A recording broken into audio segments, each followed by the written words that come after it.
Alright, welcome back mga ka-Johnny. Nandito naman pumuli ang yung lingkod kay Johnny ng Janitor TV. At ito ang Johnny Depp, usapang utang, usapang ola. So mga ka-Johnny, kung hindi pa kayo nakasubscribe, subscribe na po kayo, like, share, hit nyo na yung notification bell para lagi po kayong updated dito sa ating channel mga ka-Johnny. So, awareness lang po mga ka-Johnny, public awareness, lalo na doon sa mga OFW natin na kababayan dyan, na baka sakali mabigla ninyong mapuntahan yung mga online lending na hindi lang sa apps mga ka-Johnny. Ito awareness to ha, public awareness din. Hindi lang po mga online lending apps po ang dapat nating iwasan o mas maging mapagmatsyag mga ka-Johnny. Meron na rin po sa mga Facebook, yung mga online loans, Facebook. Ito yung ano to is Facebook page. Pakita ko sa inyo yung page niya, no? Ito. Pero dito pa ninirang puri, kung ano man, hindi tayo ninirang ng kumpanya rito, ng korporasyon. Ito ay ayon sa mga biktima. Pinapakita ko nga sa inyo na dapat kayo maging mapagmatsyag o maging aware dun sa mga online loans na hinihiraman ninyo. Kahit hindi po siya online lending app, basta mga online loans, mga ganito, hanggat maaari, pag-aralan nyo muna kung dapat ba kayong humiram dito o para mas maganda, huwag na lang kayo humiram sa mga ganitong klase ng mga online loans mga ka-Johnny. Yung nagamit na kasi nila ngayon is Facebook page at saka Telegram mga ka-Johnny. Ito, pakita muna yung page, no? Pera po ACCTS o accounts mga ka-Johnny. Then, ang lending company niya is Hobono Lending Corporation. Tinignan ko naman po sa SEC. SEC registered po itong Hobono na ito. Hindi po siya online lending company, kundi parang purpose niya is advertisement, marketing strategy, something sa Facebook, parang online ads mga ka-Johnny. Yun ang ano niya, yung nakita ko doon sa ano niya. Pero lending po siya mga ka-Johnny.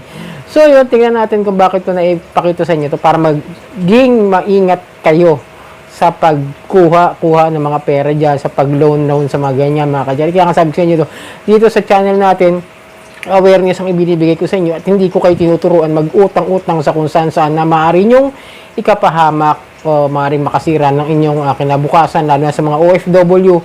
Kasi itong post na ito yung nakita ko sa groups din mga ka-Johnny, then in-update ko lang kayo para magkaroon kayo ng ideya kung sakali ngayon nararanasan nyong ginugulo kayo o hinaharas kayo ng lending company na ito mga ka-Johnny. Pakita ko yung ibang comments niya.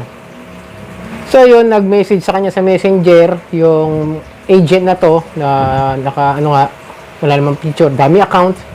Sabi sa victim is sabi naman ng victim, they already send me this one.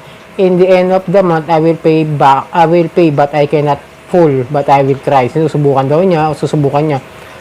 Ang sagot naman ni agent is, what you try, we will call your employer. Ayun, tinakot na, medyo binantaan na. Ngayon, sagot naman ni victim, please don't call my employer, I will pay.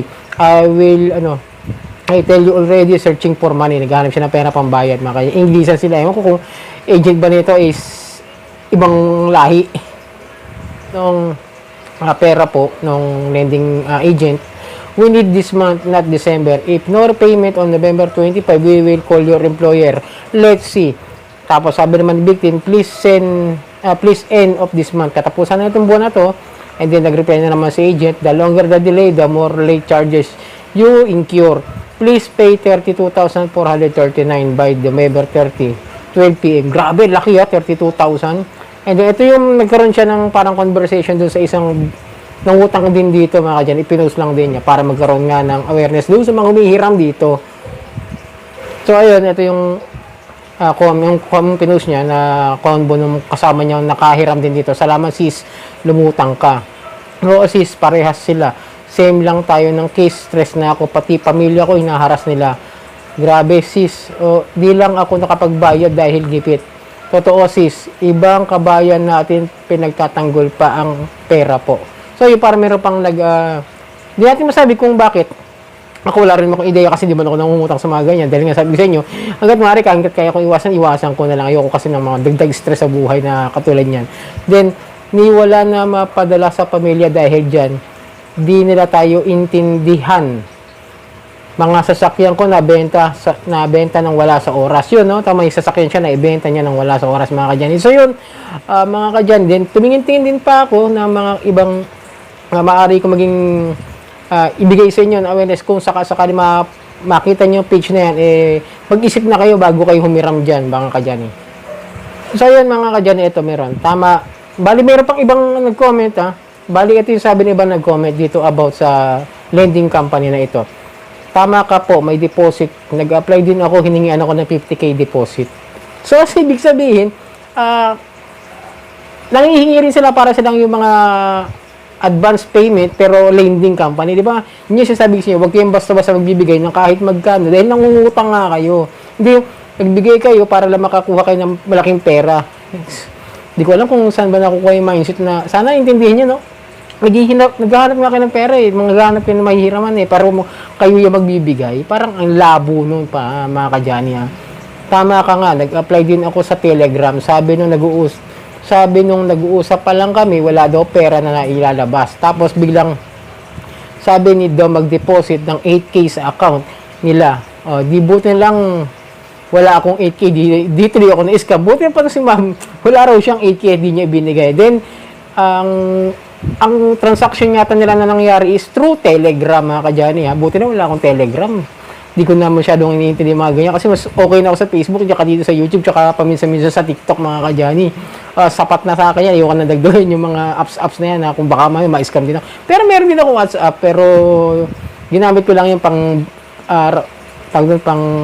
revive ng account dahil nagkaroon ako ng problema doon sa page natin, mga kadyani. O nga pala yung account ko, mga kadyani, huwag kayo sesend ng message doon sa isang janitor page yung nasa logo ko ng channel ko na ito, mga kadyani. Hindi ko na nagagamit yun, wag na po kayo mag-message doon, doon po kayo sa isang janitor yung as in yung talaga ginagamit ko ngayon yung merong naka-profile na nakaluhod po ako, mga kadyani. Huwag yung isa, yung gamit kong profile picture dito, hindi yon. Medyo restricted na yun kaya hindi ko na ginamit. Kaya kung may mga nagme-message, pansin ko kasi baka mamaya kaya wala siguro masyado nagme-message na ibang galing din sa comment section, ay hindi ko na tatanggap, baka doon kayo na-message. Doon po sa isa, yung janitor mismo, yung janitor ko. So yun, mga kadyani ha, pag may mga Telegram din na ganyan ng usapan, tapos diyan kayo nagkakaroon ng conversation para magkaroon kayo ng mga transaction sa mga pautang na ganito, is mag-isip na kayo kasi wala rin mga pirmahan na nangyayari dyan, tapos magkakaroon kayo ng malaking utang. Parang ang sistema niyan is, pero ano naman na, is registered tong si Hobono. Hindi ko lang alam kung saan, pero may nakita kasi akong address na nilagay nila, pero yung nakalagay dito sa may page niya is Makati, pero nung sinerge ko siya sa maps, nakakadyan, Quezon City lumalabas. Yung sabihin, talaga hindi umaamin niya sa kung saan yung talagang address nila, kaya doon pala mag-isip na kayo, red flag na po yung lending company na ito, mga kadyan. Sana maging aware kayo ha, huwag kayong basta-basta hihiram na hindi nyo naiintindihan kung ano yung history o yung kung ano yung record ng lending company na ito, kung okay ba yan o hindi, na kung may deposit ba yan o malaking transaction fee o kung meron kayo nababalitaan na hindi magandang history niyan, iwasan nyo na lang, mga kadyani, para wala kayong maging masyadong problema, lalong-lalo na yung mga OFW natin na mga kababayan dyan, yung mga pobre, mahihirap, mga kadyani. Alam niyo, nahihirapan tayo, dadagdagan niyo pa ng problema. Huwag na lang kayong humiram sa mga yan.